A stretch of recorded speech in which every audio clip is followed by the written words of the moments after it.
Alhamdulillah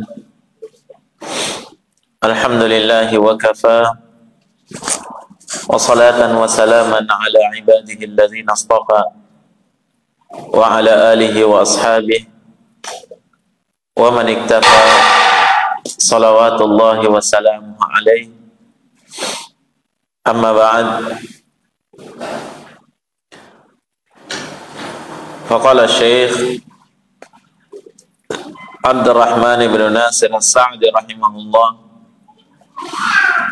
Al-hadithu al-thalithu was-sab'un fil kafafi wal qana'ati An Abdullah ibn Amr radhiyallahu anhuma qala Rasulullah sallallahu alaihi wasallam qad aflaha man aslama wa ruziqa kafafan wa qanna'ahu Allahu bima atahu.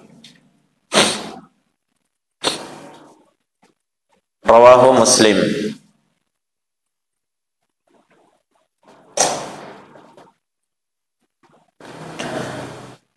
Hadis yang ke-73 di sini diberikan judul oleh Syekh fil kafafi wal qana'ah,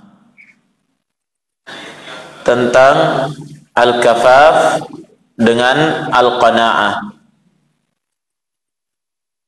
Al-kafaf itu artinya adalah kecukupan, sementara al-qana'ah itu adalah merasa cukup atau merasa puas. Iya. Jadi al-kafaf ketika seorang diberikan sesuatu dan dicukupi, maka itu namanya kafaf.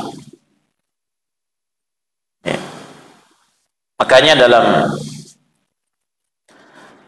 istilah para ulama bahwa fardu atau kewajiban itu ada dua macam ya. Ada fardu ain dan ada fardu kifayah. Ya. Fardu ain itu adalah wajib atas setiap orang, individu. Sementara fardu kifayah itu adalah wajib untuk segolongan orang jika sudah kifayah, sudah mencukupi. Ya. Sehingga fardu kifayah ini ya, sering kita dengarkan ya, orang mengatakan fardu kifayah itu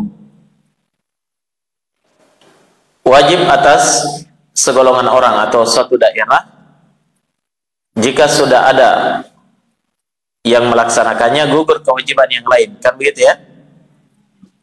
Tapi kalau kembali kepada istilah kifayah ya, tidak cukup kalau sekedar 1-2 orang yang melaksanakannya, nanti gugur kewajibannya kalau sudah kifayah, sudah kafaf, sudah mencukupi. Sebagian orang yang melaksanakan itu sudah mencukupi. Jelas? Saya berikan contoh misalnya, dakwah itu adalah fardu kifayah, kan begitu ya? Dakwah ilallah itu adalah fardu kifayah. Artinya tidak wajib untuk semua orang. Ya. Kalau di suatu daerah sudah ada yang melaksanakannya, maka gugur kewajiban yang lain. Tapi ingat, dengan syarat apa? Dakwah itu, para dai yang bergerak di bidang dakwah ini sudah mencukupi. Ya. Baru gugur kewajiban yang lain. Kalau belum mencukupi, belum gugur kewajiban yang lain. Itu namanya kifayah atau al-kafaf. Ya. Kecukupan. Baik. Kemudian al-qana'ah itu adalah ya, merasa cukup, dan ini arahnya adalah apa yang dirasakan oleh seorang di dalam hati. Ya, sama-sama bermakna cukup ya. Tapi al-qana'ah itu lebih kepada perasaan seseorang di dalam hatinya. Namanya qana'ah. Baik, ikhwani wa akhwati fid din, rahimani wa rahimakumullah. Di sini dibawakan satu hadis oleh Syekh adalah hadis Abdullah bin Amr bin As radhiyallahu anhuma. Kata Sa'di rahimahullah, an Abdullah bin Amr radhiyallahu anhuma. Qala Rasulullah sallallahu alaihi wasallam, qad aflaha man aslama wa ruziqa kafafan wa qanna'ahu Allah bima atahu. Rawahu Muslim.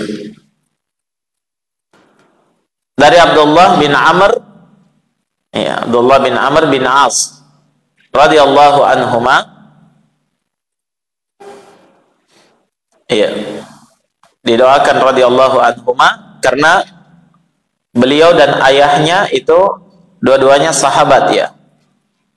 Abdullah bin Amr, beliau adalah sahabat, ayahnya sendiri Amr bin As itu adalah sahabat yang mulia. Hanya Abdullah bin Amr ini, ya, beliau yang banyak berkecimpung dalam ilmu dan dakwah, sehingga beliau banyak meriwayatkan hadis dari Nabi. Beliau ini masuk dalam kategori al-abadilah, ya, dalam istilah al-abadilah. Apa itu al-abadilah? Ini istilah para ulama ahli hadis, ya. Al-abadilah itu adalah 4 orang sahabat Nabi yang bernama Abdullah yang banyak meriwayatkan hadis dari Nabi. Ya, siapa 4 orang itu? Yang pertama Abdullah ibn Umar, kedua Abdullah ibn Mas'ud, ketiga Abdullah ibn Abbas, dan yang keempat adalah Abdullah bin Amr ini. Ya. Sementara ayahnya sendiri Amr bin As itu sahabat Nabi, tapi dia banyak terlibat di dalam peperangan bersama Rasul sallallahu alaihi wa alihi wasallam. Beliau adalah seorang pejuang yang tangguh. Radhiyallahu taala anhuma. Beliau berkata, qala Rasulullah sallallahu alaihi wasallam, Rasulullah sallallahu alaihi wasallam telah bersabda, qad aflaha man aslama, sungguh telah beruntung orang-orang yang telah menerima Islam, wa ruziqa kafafan, dan dianugerahi al-kafaf.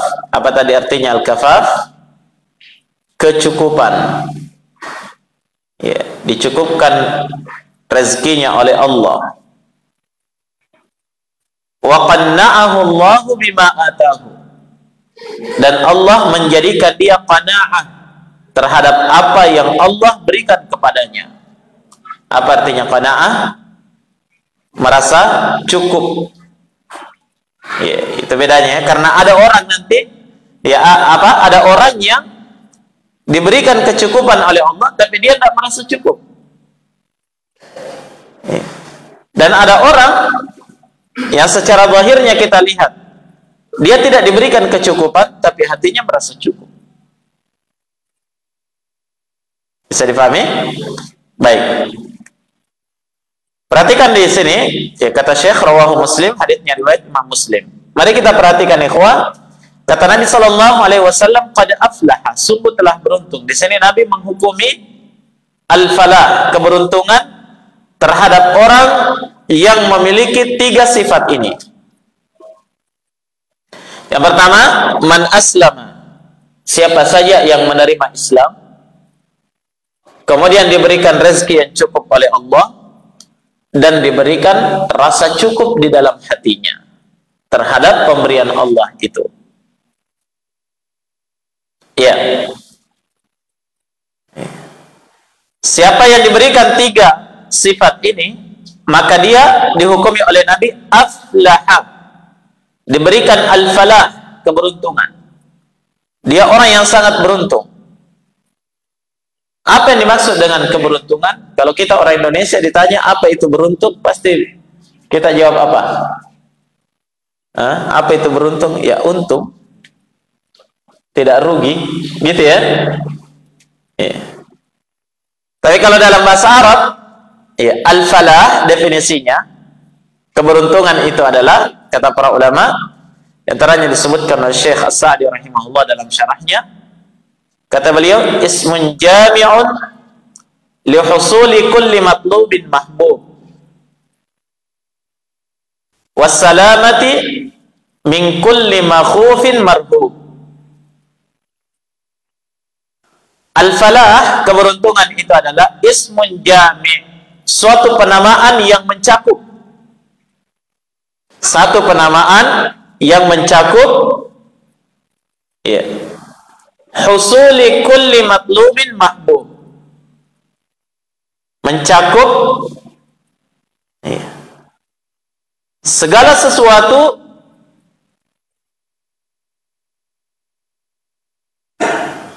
segala sesuatu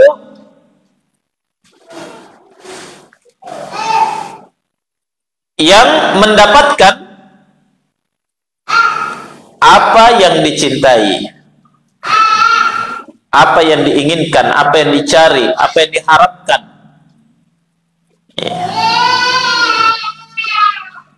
Wassalamati min kulli makhufin marhub, dan mencakup keselamatan dari segala sesuatu yang ditakuti dan dikhawatirkan, yang dijauhi. Ditakuti dan dijauhi. Ya. Dan definisi ini jemaah sekalian dapat kita pahami bahwa al-falah, keberuntungan itu adalah ada dua, ya. Yang pertama, seseorang itu mendapatkan apa yang dicari, yang dituntut, yang dicintai. Iya. Dia berhasil mendapatkan apa yang dia inginkan, apa yang diharapkan. Dan yang kedua, dia berhasil selamat dari segala sesuatu yang dikhawatirkan, ditakuti, dan dijauhi. Itu orang yang beruntung. Harus terpenuhi dua kriteria ini. Nanti dikatakan orang itu beruntung kalau dia mendapatkan apa yang dia inginkan dan terhindar dari apa yang dia tidak inginkan. Paham? Kalau dia mendapatkan apa yang diinginkan tapi tidak terhindar dari apa yang ditakutkan, ini bukan orang beruntung ini. Atau dia terhindar dari apa yang dikhawatirkan tapi dia tidak mampu mendapatkan apa yang dia inginkan, itu bukan orang yang beruntung. Paham? Iya. Tapi orang yang beruntung itu adalah dia mengumpulkan dua kriteria, mendapatkan apa yang diinginkan, terhindar dari apa yang dia tidak inginkan. Baik.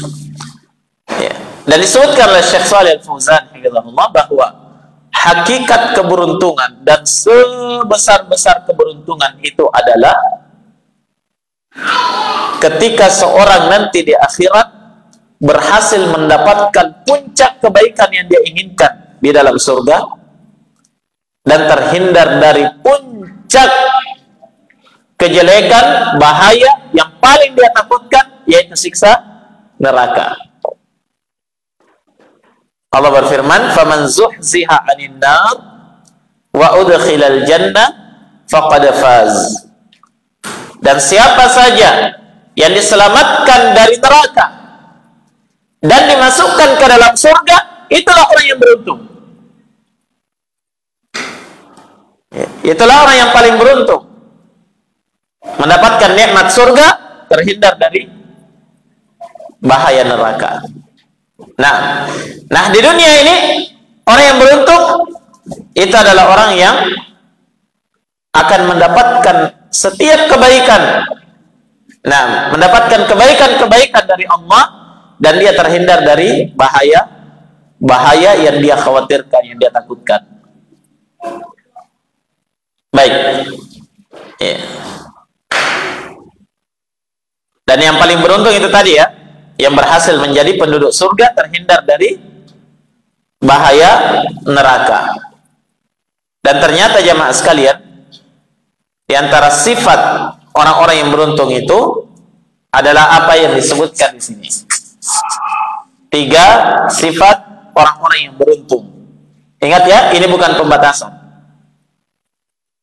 Ini bukan pembatasan. Tapi di antara sifat orang-orang yang beruntung itu 3 yang disebutkan dalam hadis ini. Mari kita lihat. Yang pertama, sifat orang yang beruntung itu adalah man aslama, siapa saja yang telah berislam, yakni menerima Islam dengan lapang dada di dalam hatinya.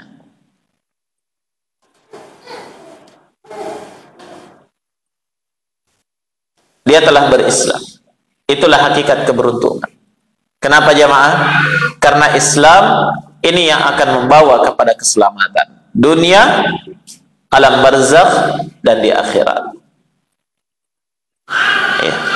Sebesar-besar keberuntungan yang didapatkan oleh seorang hamba ketika hatinya mau menerima Islam.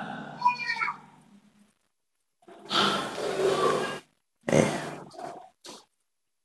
Hatinya mau menerima Islam, dadanya lapang menerima syariat dari Allah Subhanahu wa ta'ala, menerima setiap akidah yang lurus di dalamnya, dalam Islam, menerima setiap ibadah-ibadah yang disyariatkan oleh Allah, dan senantiasa lapang dadanya untuk berakhlak dengan akhlak yang mulia yang diajarkan di dalam agama ini. Demikian pula setiap hukum-hukum dan hudud, batasan-batasan dalam agama ini dia terima dengan lapang dada. Itulah orang yang paling beruntung. Jelas ya? Karena berapa banyak orang yang terlahir di permukaan bumi ini, tapi sangat sedikit di antara mereka yang mau berislam. Dan kita termasuk orang yang paling beruntung jamaah sekalian ketika kita dilahirkan di atas Islam. Kita terlahir di atas al-Islam, agama fitrah yang diridai oleh Allah Subhanahu wa ta'ala. Tidak dapat kita bayangkan kalau seandainya kita tidak mengenal Islam, apa yang terjadi? Maka menjadilah hidup ini bagaikan kehidupan seekor binatang. Karena begitu ya, tidak ada aturan, tidak tahu arah hidup, mau kemana, tujuan hidupnya apa, dan seterusnya. Nah, maka sungguh beruntung orang-orang yang telah berislam,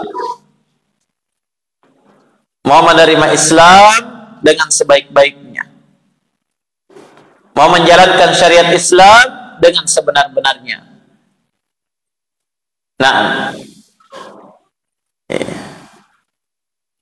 maka ikhwani fillah, para salafus salih dari kalangan para sahabat Nabi sallallahu alaihi wasallam, mereka benar-benar mensyukuri betapa besar nikmat Islam di dalam diri mereka. Karena mereka benar-benar merasakan besarnya perbedaan di saat mereka hidup di masa jahiliyah dengan di saat-saat ketika mereka telah memeluk Islam. Ya, mereka merasa dimuliakan dengan Islam dan sangat beruntung bertemu dengan al-Islam. Sampai-sampai jamaah sekalian, ya, mereka siap untuk menukar hidupnya dengan al-Islam.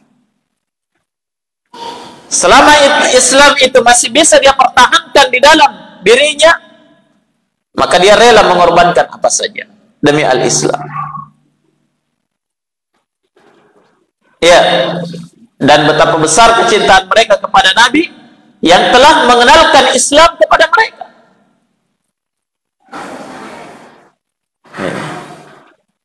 Dalam sebuah peristiwa penyergapan ya segolongan sahabat Nabi yang diutus oleh Nabi Sallallahu Alaihi Wasallam untuk melaksanakan salah satu misi. Ya. Ternyata ya kalau tidak salah mereka berjumlah 20 orang, disergap oleh orang-orang kafir Quraisy, kemudian terbunuh mereka kecuali 3 orang yang tertangkap, kemudian dibawa ke Makkah dan dijual. Iya.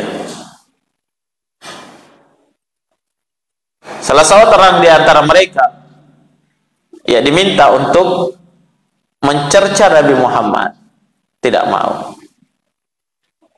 Nah, kemudian ditawarkan, kamu ingin?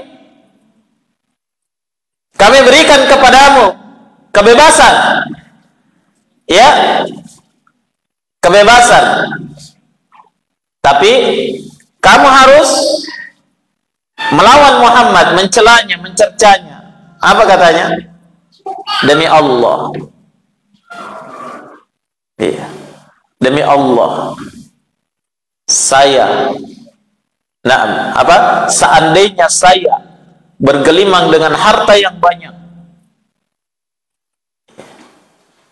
itu saya tidak akan ridai jika Nabi Sallallahu Alaihi Wasallam itu tertusuk dengan duri.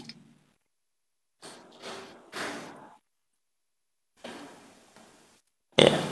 Karena betapa besar kecintaan mereka kepada Nabi yang telah mengenalkan kepada mereka al-Islam. Ya. Hanya jamaah sekalian, mereka yang merasakan itu adalah orang-orang yang bisa merasakan ya, betapa besarnya nikmat Islam di dalam dirinya ketika dia bisa membandingkan apa? Saat-saat mereka sebelum menerima Islam. Kebanyakan orang Islam di zaman ini, ya, terutama di negeri kita ini, orang-orang yang sudah terlahir dengan Islam, ayah ibunya Islam, kakek neneknya Islam, kadang tidak terlalu terasa dalam dirinya betapa besar nikmat Islam itu. Begitu ya? Ya, makanya ya terlebih lagi kalau mereka tidak belajar agama, tidak faham dalil dan seterusnya, akhirnya apa? Kecintaan terhadap Islam itu berkurang. Mudah mereka menukar Islam dengan apapun. Ditukar dengan cinta. Iya. Islam ditukar dengan 1 dos Indomie. Kenapa? Tidak faham akan besarnya nikmat Islam di dalam dirinya.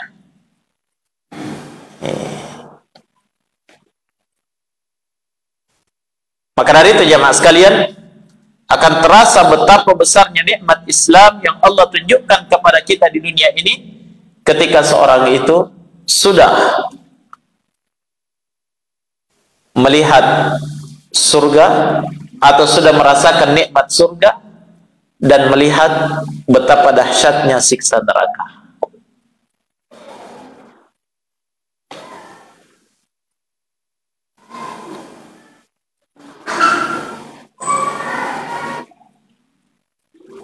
Nah, ketika mereka sudah melihat betapa derita yang dirasakan para penduduk neraka karena menyia-nyiakan keislaman mereka ketika di dunia, para penduduk surga itu benar-benar mensyukuri nikmat Islam yang mereka pertahankan ketika di dunia. Sebutkan oleh Allah dalam surah Al-A'raf, mereka pun berkata, wa qalu alhamdulillahilladzi hadana lihada wa ma kunna linahtadiya laula an hadana Allah.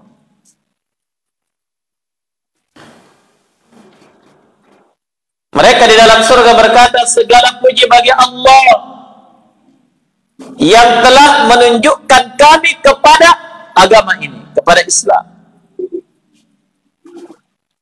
dan kami tidaklah terpetunjuk jikalau seandainya Allah tidak menunjuki kami kepada al-Islam.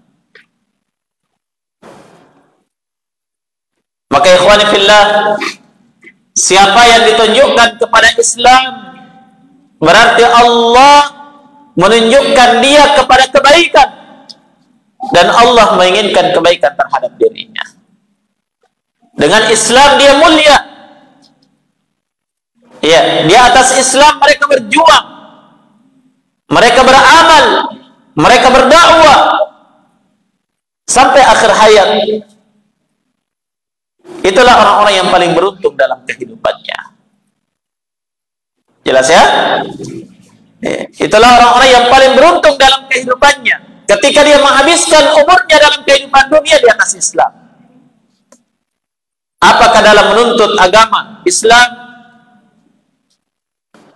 dan mengamalkan ajaran Islam, mendakwahkan al-Islam, berjuang di atas Islam, itulah orang yang paling beruntung dalam kehidupannya. Hidup dan matinya di atas Islam.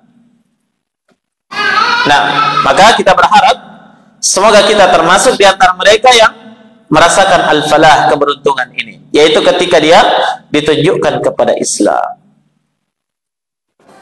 Nah,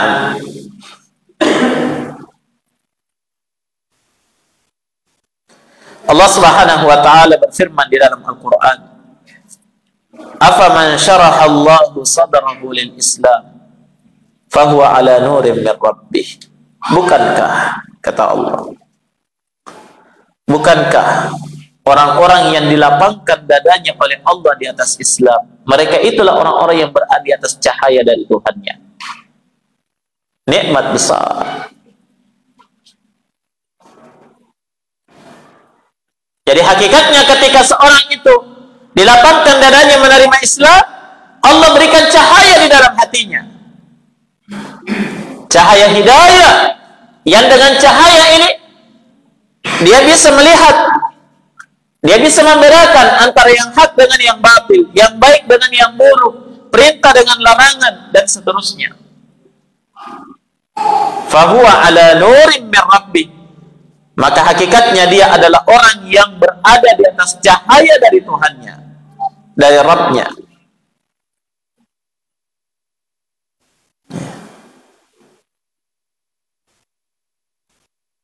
Dalam ayat yang lain Allah Subhanahu wa taala berfirman, "May yuridillahu ay yahdiyahu yashrah sadrahu lil Islam."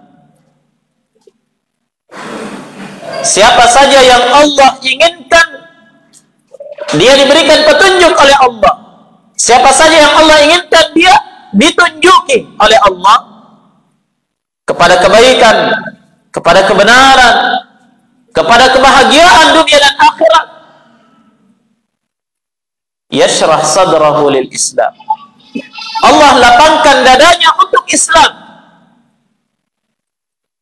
Lapang dadanya menerima ilmu syariat, ya, lapang dadanya di dalam berakidah di atas Islam, lapang dadanya dalam mengamalkan setiap syariat dari Allah Subhanahu wa taala. Yashrah sadrahu lil Islam. Allah akan lapangkan dadanya untuk Islam.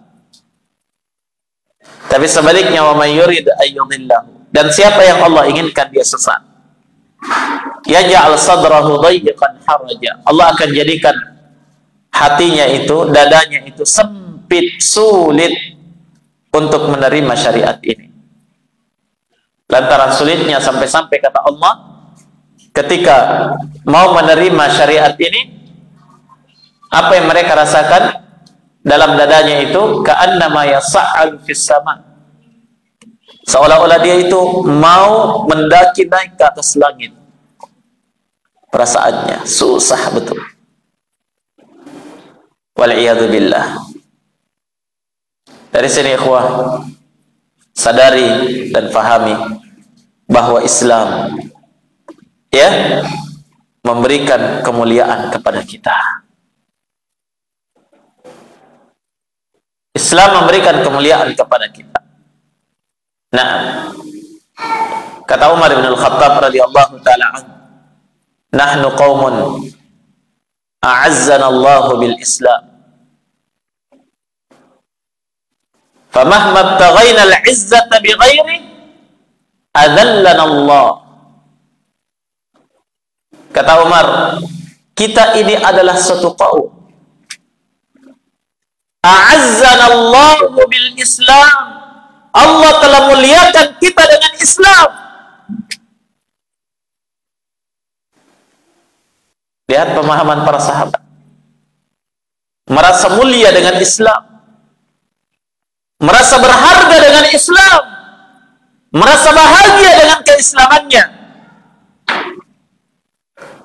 Nahnu qaumun a'azzana Allah bil Islam. Kita adalah kaum yang telah dimuliakan oleh Allah dengan Islam. Famahma btaghayna al-'izzata bighairi, kata beliau, kapan kita mencari kemuliaan itu dari selain Islam, adzallana Allah, saat itulah Allah akan menghinakan kita. Subhanallah. Pemahaman luar biasa dari beliau radhiyallahu ta'ala anhu. Maka jangan pernah mencari menoleh ke kiri dan ke kanan, ya, selain daripada syariat Islam, untuk agama, untuk keselamatan kita dunia dan akhirat. Karena Allah sudah muliakan kita dengan Islam. Hanya kebanyakan kita tidak sadar itu. Kebanyakan kita tidak faham itu, bahwa kita telah dimuliakan oleh Allah dengan al-Islam ini. Nah, baik, kemudian yang kedua, ikhwani fillah,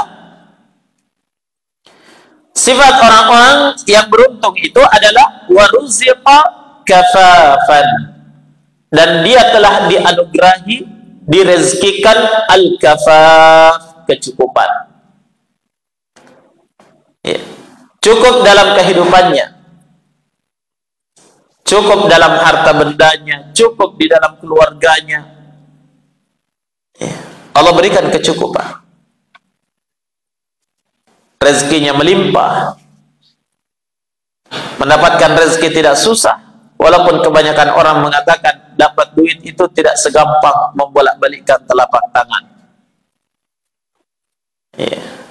Kalau anaknya minta uang, apa katanya? Mukira gampang didapat itu uang.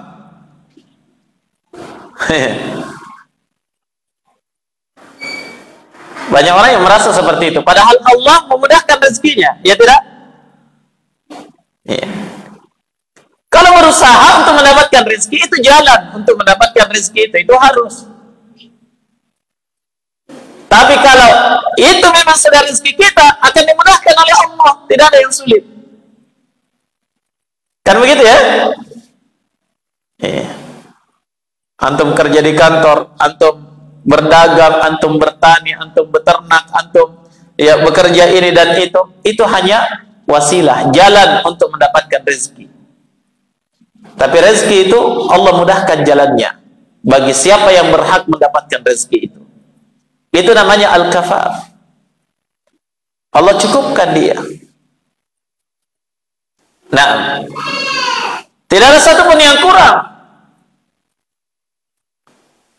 Itulah orang yang beruntung di dunia ini. Ketika Allah berikan kecukupan, tidak mesti harus kaya, ya, tidak mesti harus banyak, tidak mesti harus melimpah ruah, tapi cukup untuk dirinya dan keluarganya. Itulah orang yang beruntung.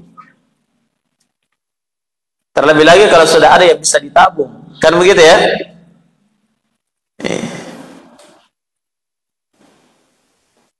Sekedar cukup untuk dipergunakan saja, nah, maka itu adalah suatu keberuntungan. Bagaimana lagi kalau lebih daripada itu? Makanya disebut lebih dari cukup, kan begitu ya? Ada orang-orang yang cukup kehidupannya, ada yang diberikan apa? Lebih dari cukup. Yang beruntung, ya, orang yang cukup saja itu sudah beruntung. Bagaimana lagi kalau lebih dari cukup? Kan begitu ya? Iya. Maka di sini butuh kesyukuran jemaah sekalian. Ketika Allah berikan kepada kita kecukupan, itulah keberuntungan. Nah, kenapa? Ada orang-orang yang kurang cukup. Orang-orang yang diberikan kesulitan dalam lingkungannya. Coba lihat saudara-saudara kita di Palestina sana, kurang dari cukup, serba sulit. Mereka mau kerja susah, mau kerja apa? Negeri kacau, begitu ya? Masya Allah. Kalau kita bandingkan diri kita dengan mereka, kita ini orang yang cukup, dan kita adalah orang yang beruntung dalam kehidupan ini. Jelas? Ya. Walaupun tetap harus kerja, peras keringat, banting tulang, ya, harus berpanas-panas, harus bermandi hujan dan yang lain sebagainya. Itu adalah proses untuk mendapatkan kecukupan itu. Tapi lihat orang-orang yang walaupun dia mau berpanas-panas, mau peras keringat, mau apa saja, tetap tidak bisa. Berarti kita adalah orang yang beruntung. Ya. Maka siapa yang diberikan kecukupan oleh Allah, maka itulah orang yang beruntung. Kata Nabi Sallallahu Alaihi Wasallam, ya, dalam hadis yang masyhur, ya, kata Nabi dalam hadis Husain bin Mihsan radhiyallahu taala an, apa kata Nabi?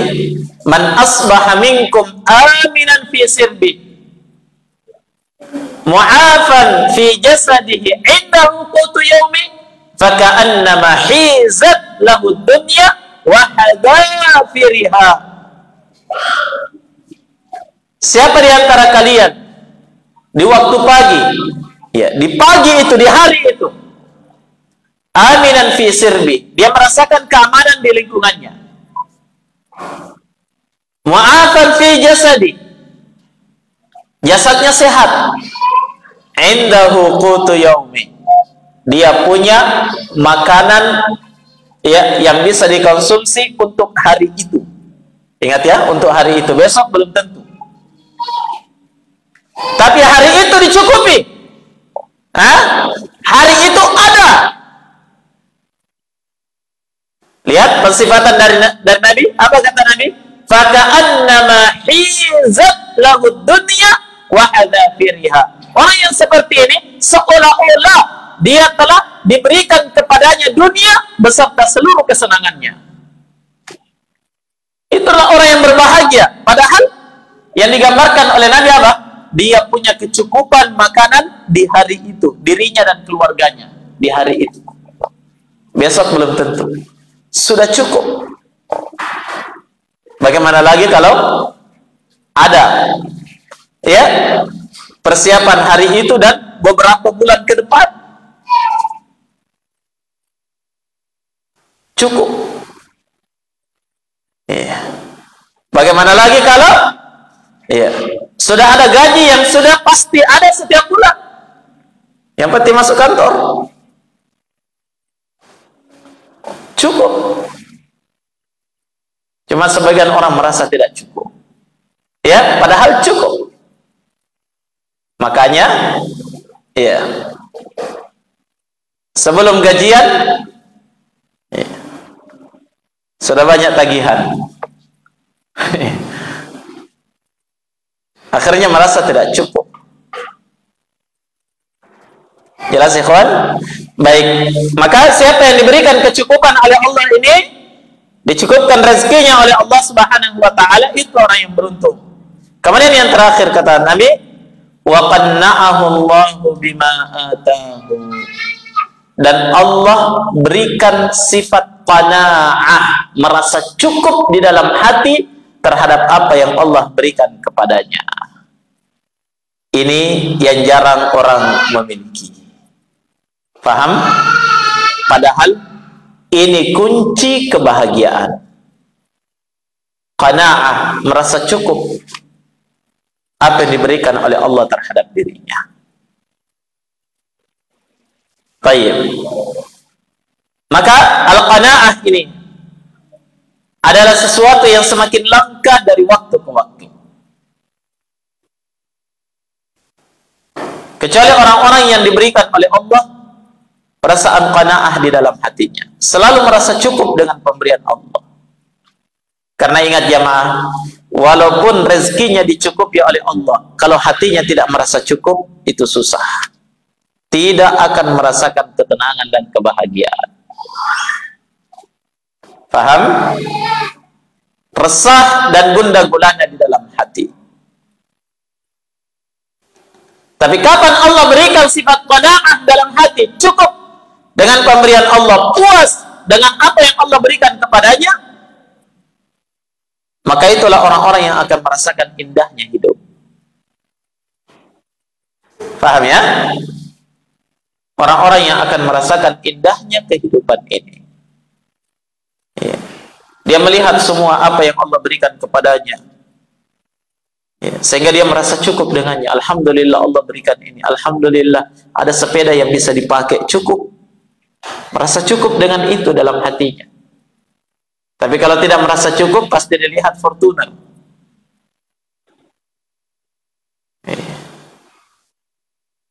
Gitu ya? Oh, ini belum cukup, ini belum cukup. Bukan artinya orang yang punya mobil Fortuner kita katakan orang tidak merasa cukup. Iya. Jadi ini kembali kepada apa? Kepada hati kita masing-masing. Kita yang merasakan, yang tahu ini hanya diri kita dengan Allah Subhanahu wa taala. Adapun orang lain itu hanya bisa menerka-nerka saja. Kadang ya, dilihat ada orang Masya Allah kuatnya dia berusaha. Ya, setiap ada jalan bisnis dia masuk ke dalamnya, dikatakan tidak pernah merasa cukup, banyaknya uangnya. Itu orang cuma menerka-nerka saja. Tapi yang tahu hakikatnya hanya kita dengan Allah Subhanahu wa taala. Orang yang tidak diberikan qanaah dalam hati, musibah terbesarnya adalah tidak pernah tenang kehidupannya. Itu imbasnya ya. Musibah terbesarnya dia tidak merasakan ketenangan dalam hati. Kenapa? Tidak pernah merasa cukup.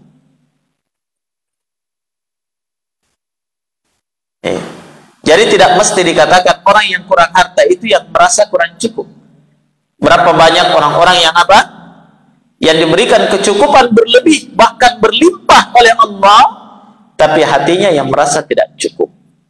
Itu yang kita sebutkan di awal pembahasan tadi. Ya, ada orang yang diberikan kecukupan oleh Allah dan hatinya merasa cukup.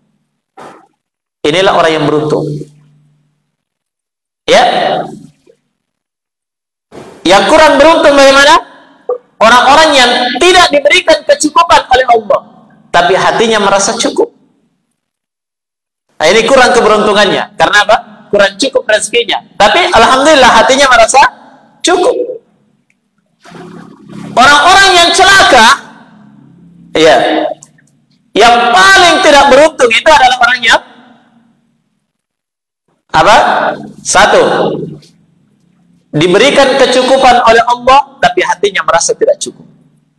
Kedua, tidak diberikan kecukupan oleh Allah rezekinya, tambah lagi hatinya tidak pernah merasa cukup.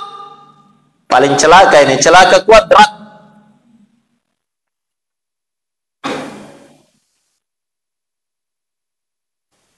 Maka ini yang harus kita latih di dalam hati. Banyak-banyak bersyukur kepada Allah dan melihat rezeki, ya, nikmat yang Allah telah berikan kepada kita. Kemudian melihat orang-orang yang berada di bawah kita, bukan melihat yang di atas. Ini yang akan mengantarkan kita kepada apa? Sifat qanaah, merasa cukup dengan pemberian Allah. Kata Nabi sallallahu alaihi wasallam, "Unzuru ila man huwa asfala minkum wa la tanzuru ila man huwa fawqakum, fa huwa ajdaru an la tazdaru ni'matallahi 'alaikum." Lihat-lihat, perhatikan. Yang harus selalu kamu perhatikan adalah orang yang ekonominya, taraf hidupnya lebih rendah dari kamu. Jangan lihat orang yang lebih tinggi taraf hidupnya dari kamu. Kenapa? Kata Nabi, itu lebih dekat sehingga engkau tidak apa? Tidak meremehkan nikmat Allah yang ada pada dirimu. Orang yang tidak merasa cukup dalam hatinya, hakikatnya itu meremehkan nikmat Allah yang Allah berikan kepada dirinya. Apa ini Allah kasih cuma segini? Ya kan? Aduh, apa ini cuma rumah BTN? Padahal ada orang biar gubuk juga susah. Kan begitu ya? Iya. Sehingga kalau dia selalu melihat orang yang di atas, susah untuk merasakan kecukupan dalam hati. Lihat orang-orang yang di bawah. Lihat orang-orang yang lebih menderita. Lihat orang-orang yang lebih sulit. Lihat orang-orang yang diberikan cobaan lebih besar daripada kita. Nah, lihat Nabi Sallallahu Alaihi Wasallam. ketika beliau mendapatkan ujian yang sangat berat dari kaumnya. Iya. Mendapatkan permusuhan luar biasa dari kaumnya, cercaan, makian, bahkan diperangi oleh orang-orang musyrikin. Nabi sallallahu alaihi wasallam bersabda, "Yarhamullahu Musa, qad udhiya bi aktsara min hadza fasabar." Semoga Allah merahmati Nabi Musa. Sungguh beliau telah mendapatkan gangguan dari kaumnya lebih banyak dari apa yang saya rasakan ini, tapi dia mampu bersabar. Itu contoh dari Nabi. Nah, lihat orang yang lebih besar cobaannya daripada kita. Iya. Jelas ya? Tayyib. Ikhwani fid din, rahimani wa rahimakumullah. Maka ini 3 sifat, semoga kita bisa ya mengamalkannya di dalam diri kita. Naam. Dan kita mohon kepada Allah Subhanahu wa taala agar Allah Subhanahu wa taala senantiasa menunjuki kita kepada keberuntungan yang hakiki dunia dan akhirat insyaallah taala. Baik, selesai pembahasan hadis yang ke-73. Naktafi bihadzal qadar. Subhanakallahumma bihamdik asyhadu an la ilaha illa anta astaghfiruka wa atubu ilaik. Walhamdulillahi rabbil alamin. Tafadhalu wa hayakum.